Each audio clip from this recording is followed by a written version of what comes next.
दोस्तों, जैसे जैसे हरियाणा के चुनाव का पारा बढ़ता जा रहा है और जो वोटिंग का डेट वो नजदीक आता जा रहा है, वैसे वैसे लग रहा है कि जो हरियाणा के चुनाव में कांग्रेस एक एज पे थी, या यूं बोल सकते हैं कि चुनाव में कांग्रेस को हर ओपिनियन पोल हो गया, उसमें उसको बढ़त दिखा रही थी, वो पिछड़ती हुई दिख रही है। उसके कारण क्या है? क्या कांग्रेस चुनाव हार सकती है? बीजेपी क्या तीसरी बार सरकार बना सकती है?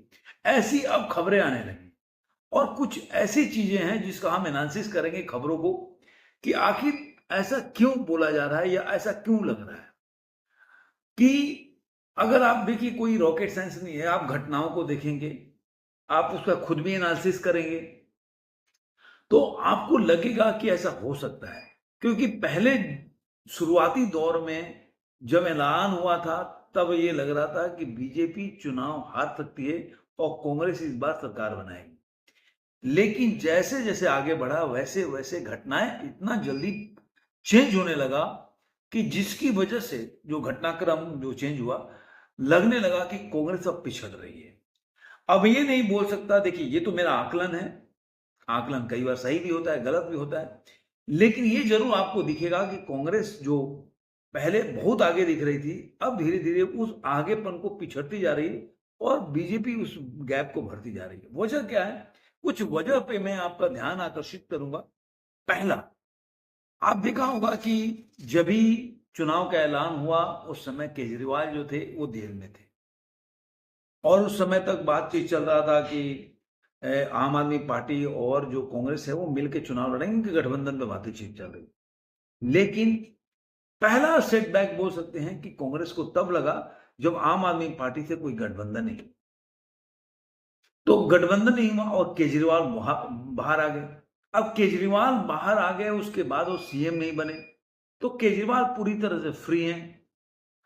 अब गठबंधन नहीं हुआ तो अपने चुनाव प्रचार आम आदमी पार्टी का वो हरियाणा में करेंगे, जो दिल्ली से सटा हुआ क्षेत्र है। और ऐसा बोल सकते हैं कि जो बीजेपी के खिलाफ जो एंटी बीजेपी वोट है, उसको हम मैं नहीं बोल सकता कि केजरीवाल जीतेंगे या कांग्रेस का वोट कितना काटेंगे, लेकिन कांग्रेस के वोट में वो सेंधमारी जरूर करेंगे। तो अगर कांग्रेस की वोट में सेंधमारी होगा, तो कहीं ना कहीं बीजेपी को फायदा होगा। ये पहला। आप देखिए, आप तो टाइम भी कम बचा है कि जिसको आप किसी तरह से सेट करके और कर सकें। दूसरा सबसे बड़ा बात है कि यहाँ पे जो जातीय डेमोग्रा अब आप देखेंगे, कास्ट जो जो चीजें हैं, कास्ट कितना परसेंट कौन सा कास्ट है, तो आपको और सारा क्लियर होगा। अब देखिए, यहाँ पे जो ब्राह्मण है 12% है, ओबीसी 30% है, जाट जो है 22%। मेन जो ओबीसी और जाट का यहाँ पे बहुत है, लेकिन दलित की भी संख्या बहुत अच्छा है। अब आप देखिए कि बीजेपी ने एक नया स्ट्रेटेजी अपनाया। उन्होंने 2014 के बाद से ही धीरे धीरे जाट के जो बोल सकते हैं कि उन्होंने सीट देना, उन पर भरोसा करना छोड़ दिया, जिसकी वजह से वो जो जितने भी टिकट दिए उनमें जाटों की संख्या कम है। क्योंकि 22% है वो कांग्रेस में जाता, जो जाट वोट है वो कांग्रेस में जाते हैं, या तो अब आम आदमी पार्टी की तरफ भी थोड़ा झुकाव है। तो कहीं ना कहीं जो जो किसान आंदोलन है उसका प्रभाव अगर पड़ेगा, तो जाट कांग्रेस की तरफ जाएंगे और थोड़ा आम आदमी पार्टी के पास जाएंगे। तो 22% का जो वोट है जाटों का, वो कहीं कहीं बंटवारा होगा। तो इसीलिए बीजेपी ने नायब सिंह सैनी को उन्होंने जो अपना मुख्यमंत्री बनाया, और जिसकी वजह से ओबीसी वोट को बांटने का उन्होंने वो किया है। बोल सकते हैं कि ओबीसी के वोट को अपने तरफ लुभाने का प्रयास किया है। उसके बाद ब्राह्मण वोट का भी वो अपने तरफ खींचने के लिए प्रयास कर रहे हैं। ज्यादातर ब्राह्मण वोट बीजेपी को भी वोट देते हैं, तो देखते हैं इसमें। अब जैसा कि मैंने बोला कि बीज एंटी बीजेपी का वोट कहां कहां बटेगा। जो जाट का वोट है तो चौटाला में बटेगा, कांग्रेस में, जेजेपी और आप में। जेजेपी अगर देखा जाए तो एक तरह से बीजेपी के साथ है, लेकिन चौटाला का और कांग्रेस और आम आदमी पार्टी में 22% वोटों का बंटवारा होता है। और आपको पता ही है, चौटाला अपने आप में एक जाट बेल्ट में उनका अपना, उनके पिताजी की वजह से, देवीलाल इनकी वजह से, उनके पूर्वजों की वजह से एक अपना पैठ है। तो वो कहीं ना कहीं जाट लोग उनको कुछ परसेंट तो वोट देंगे।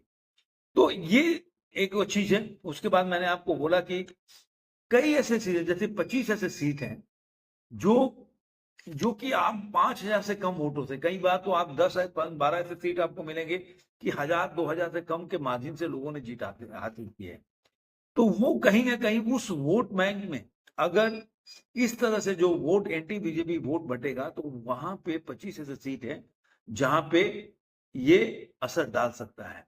तो 90 सीट में से 25 ऐसे सीट है। तो आपको लगेगा इन बातों से कि इन जो सीट है इससे प्रभावित होगी, और जिसकी वजह से जो 90 सीट में से 25 सीट निकल जाए तो बाकी सीटों में एक अलग कॉन्टेस्ट होगा। इसके अलावा मैं आपको बता दूं कि कुमारी सैलजा जो दलित, एक बोल सकते हैं कि वहां पे दलितों की संख्या भी बहुत ज्यादा है। तो भले ही कुमारी सैलजा ने बोला कि मैं कांग्रेस के, मेरे पिताजी भी रहे, मैं भी रही हूं, लेकिन एक अंदर खाने की बात होती है, इससे प्रभाव भी पड़ सकता है। अगर सही तरीके से अगर सैलजा ने प्रचार नहीं किया तो कहीं ना कहीं दलितों में जो मैसेज गया है कि कुमारी सैलजा जो है नाराज है कांग्रेस पार्टी के व्यवहार से, तो वो अगर कितना असर डालता है ये देखने वाली बात होगी। उसका चुनाव पे कितना असर होगा। अगर सही तरीके से असर हो जाएगा तो ये एक और सेटबैक होगा जो मैं कांग्रेस के लिए। और आपको पता ही है कि मायावती भी इसमें चुनाव लड़ने के लिए जा रही है, तो मायावती कितना वोट काटी है दलितों का, वो भी देखने वाली बात होगी। तो ये सारा जो चीज है कहीं ना कहीं इसलिए आपको देखने को मिलेगा कि कांग्रेस के बड़े बड़े नेता अभी भी हरियाणा का चुनाव अब आखिरी दौर में गुजर रहा है, लेकिन वो वहां पे प्रचार में पार्टिसिपेट नहीं कर रहे हैं। कोई भी वो बड़े लीडर की मैं बात कर रहा हूं। तो इससे आपको लगेगा कि हरियाणा में सब कुछ कांग्रेस के नेताओं में अच्छा नहीं चल रहा है। देखिए कि हिमाचल में प्रचार चल रहा है, सॉरी जम्मू कश्मीर में प्रचार चल रहा है, लेकिन वो प्रचार वो हरियाणा में नहीं कर पा रहे हैं। ना कहीं जा रहा है, कोई भी नहीं जा रहा है। ऐसा भी बताया जा रहा है कि अभी प्रियंका गांधी ने भी अभी हरियाणा में प्रचार नहीं किया, वो अलग नाराज हैं। अब पता नहीं ये कितना सच है कितना झूठ है, क्योंकि आपस में उनका है कि भाई अब राहुल गांधी जो है एकदम फ्रंट फुट पे खेल रहे हैं। पहले उनको लग रहा था कि उनको एक अलग जिम्मेदारी दी जाएगी, तभी राहुल गांधी थोड़ा सा उनको, उनके नजर में जो कांग्रेस पार्टी के जो वर्कर है या उनका नेता है, उनको लग रहा था राहुल गांधी वो उस तरह से वोट नहीं जुटा पा रहे हैं जिस तरह से प्रियंका गांधी शायद अगर आती तो जुटा पाती। लेकिन 99 जो सीट है 2024 में लेके आए उससे जो राहुल गांधी का खेमा है वो बहुत ज्यादा बोलते उत्साहित है, जिसकी वजह से प्रियंका गांधी को जो जगह उनको लग रहा था कि जिस तरह से उनको तवज्जो दी जाएगी वो उनको नहीं मिल रहा है। तो ये अंदर में एक अलग ही बोल सकते हैं कि पॉलिटिक्स चल रही है, वो अलग बात है। कितना सही है कितना गलत है वो तो मैं नहीं, वो तो वही अंदर वाले लोग जानते होंगे। अपने तो केवल आकलन कर सकते हैं कि आज प्रियंका गांधी बगल में रह के अगर चुनाव प्रचार अभी तक नहीं कर रही है तो आखिर उसकी वजह क्या है। देखिए कई बार क्या होता है ना कि आपके एक्शन ही बहुत चीजें बता के चली जाती हैं। जो कांग्रेस है वो हरियाणा को पता नहीं इतना सीरियस ले रही है नहीं ले रही है, या कांग्रेस पार्टी के बड़े नेता इसमें क्यों नहीं अभी तक प्रचार में कूदे हुए हैं। अभी आप देखिए नरेंद्र मोदी अभी अमेरिका के दौरे से आएंगे तो देखिएगा उनका फुल फ्लेजेड प्रचार शुरू हो जाएगा।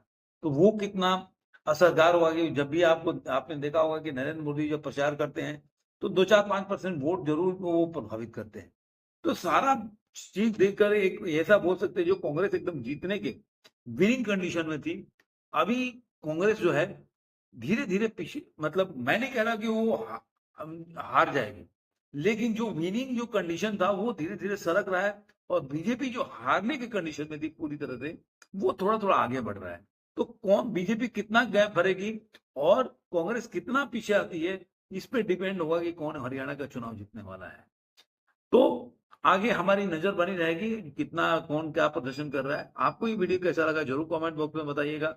फिर मिलेंगे ऐसे ही किसी वीडियो में। आज के अंत में इतना ही।